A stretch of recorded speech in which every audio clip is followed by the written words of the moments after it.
बिहार में जलकोरा नाम के गांव में रूपेश अपनी पत्नी नंदिनी के साथ रहता था। रूपेश गांव के एक चिकन रोल के ठेले पर नौकरी किया करता था। वहां वह चिकन रोल बनाने में मालिक की मदद किया करता। रूपेश ही चिकन रोल बनाता। इतनी मेहनत के बाद भी उसका मालिक उसे बहुत ही कम पैसे देता।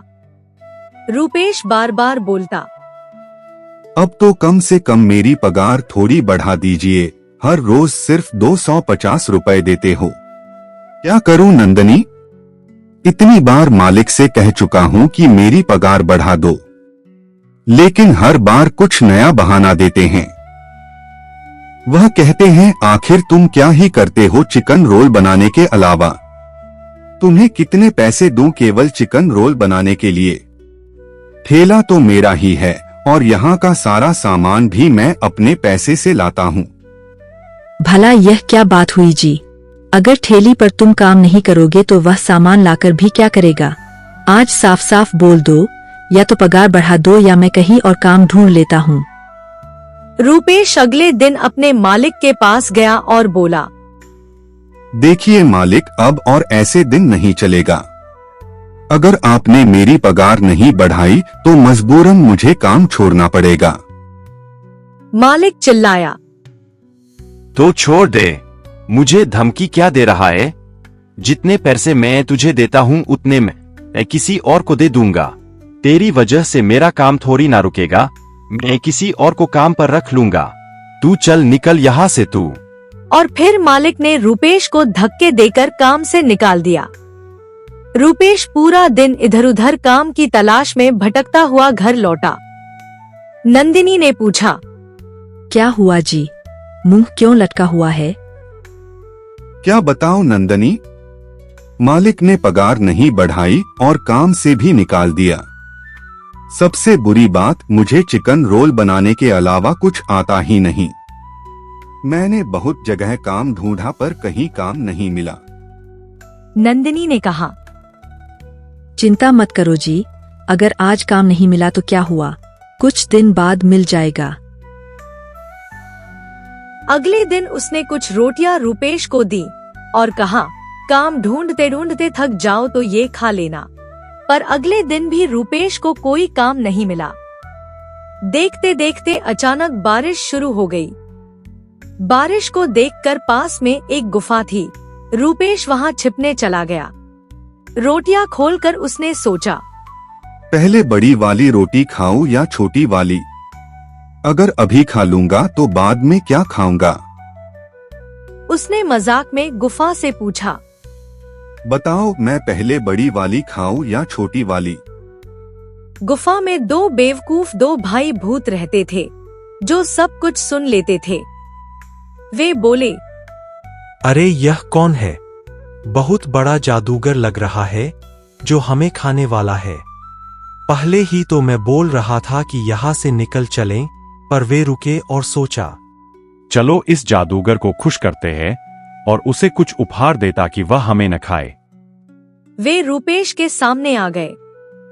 रूपेश डरकर सिकुड़ गया।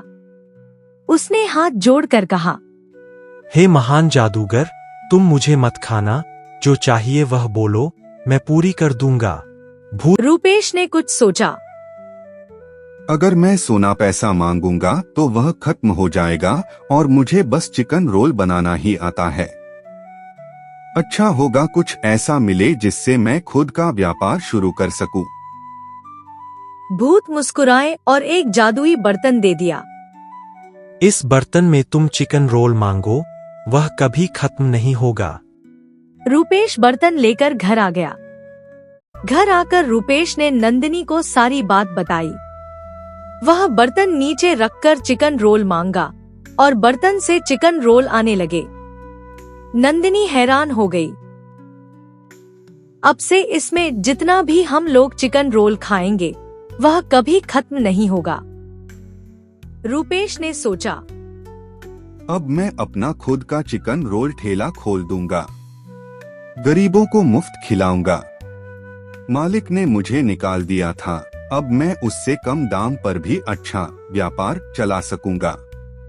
अगले दिन रूपेश अपना ठेला लेकर बाजार गया। लोगों ने देखा और धीरे धीरे उसकी तरफ भीड़ लगने लगी।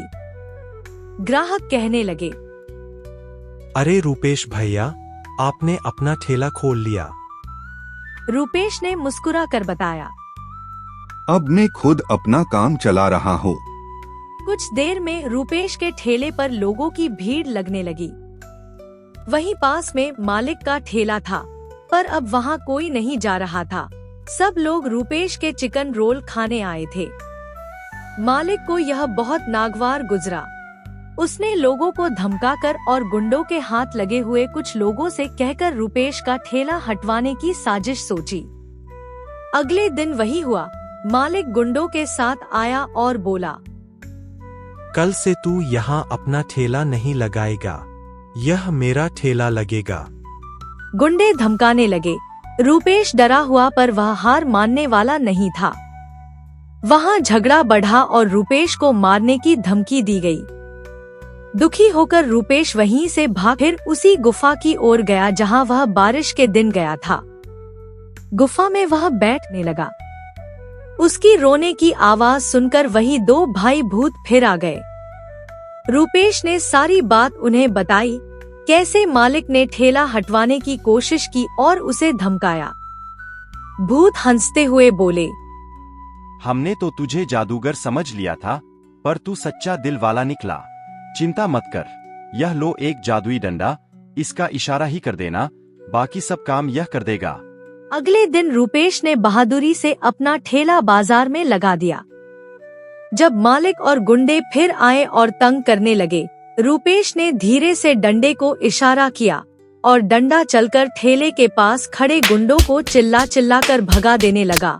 वे बिगड़कर भाग खड़े हुए। मालिक भी डर गया और गांव छोड़कर चला गया। उस दिन से मालिक कभी उस गांव में नजर नहीं आया। रूपेश ने स्नेह और मेहनत से अपना ठेला चलाया, गरीबों को मुफ्त जब भी मौका मिला खिलाया और उसका नाम पूरे इलाके में फैल गया।